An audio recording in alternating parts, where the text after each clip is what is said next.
What's up, everybody? Welcome back to the channel. I got something I'm going to work on. It's a project. Most people will call this a pressure washer. We ain't working on no pressure washer. We're making something. So this is going to be a new project, and you're coming along with me. So let's get to it.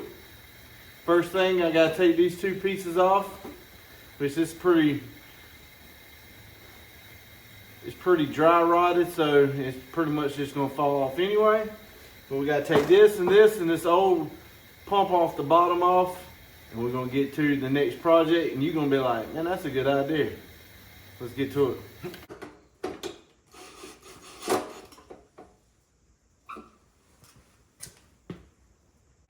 I have the battery sitting on a tackle box, old faithful tackle box there, but that's where I plan to put the battery. I got just a 12 volt meter. That's going to be upgraded.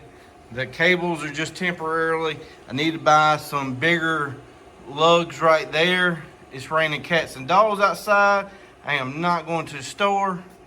I just put that on there just to be creating some power.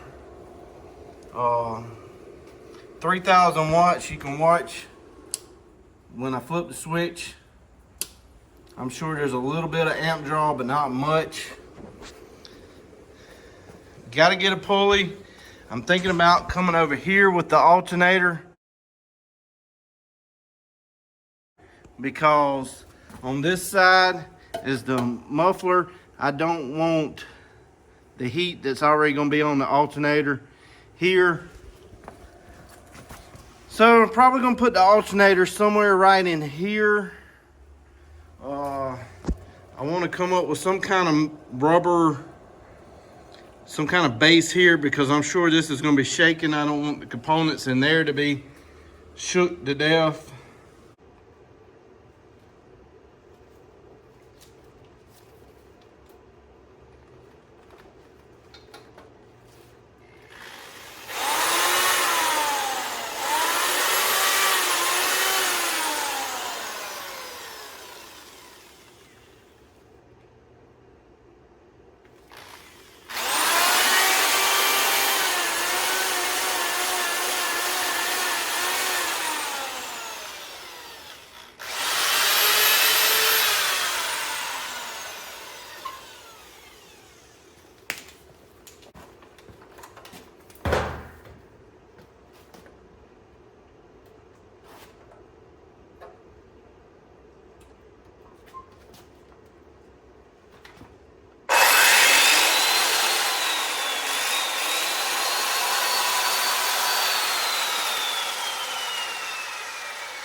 Alright, so there you go. This thing ain't even running. That is literally just running off of the battery.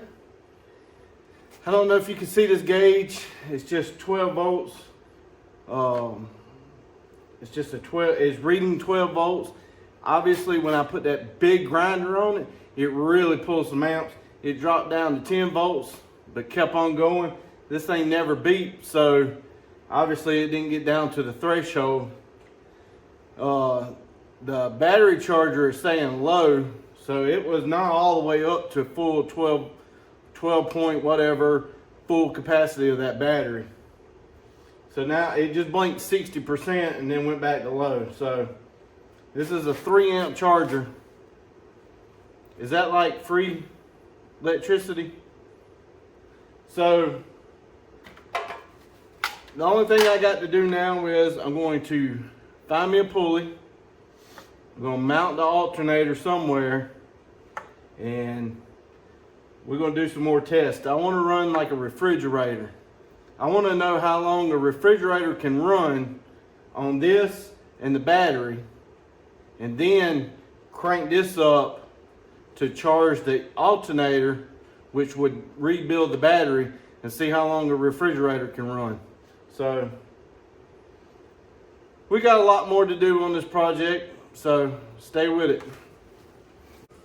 But yeah, this right here would be great on a farm. You could pick that up depending on the size of the battery, throw it in the back of the truck, roll it wherever you're going.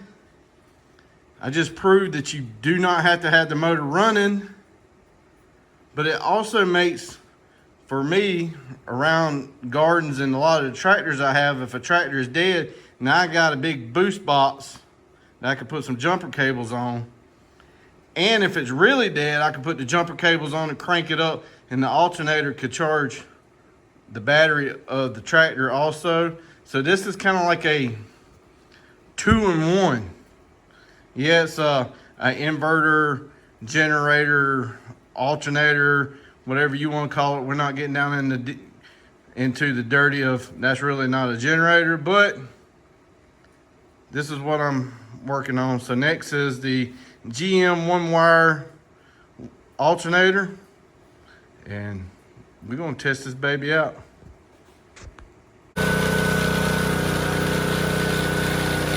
I do have one more question. So this is gonna be towards electrician.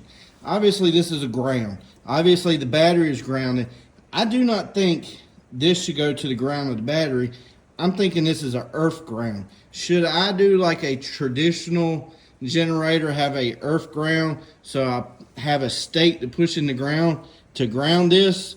That's what I'm thinking. I'm thinking about making a earth ground that can push into the ground to ground this out. I mean, obviously the metal is grounded to there. I don't think this is the same ground. I think this is an earth ground. So y'all comment and tell me what you think. Hit that subscribe button. Follow along.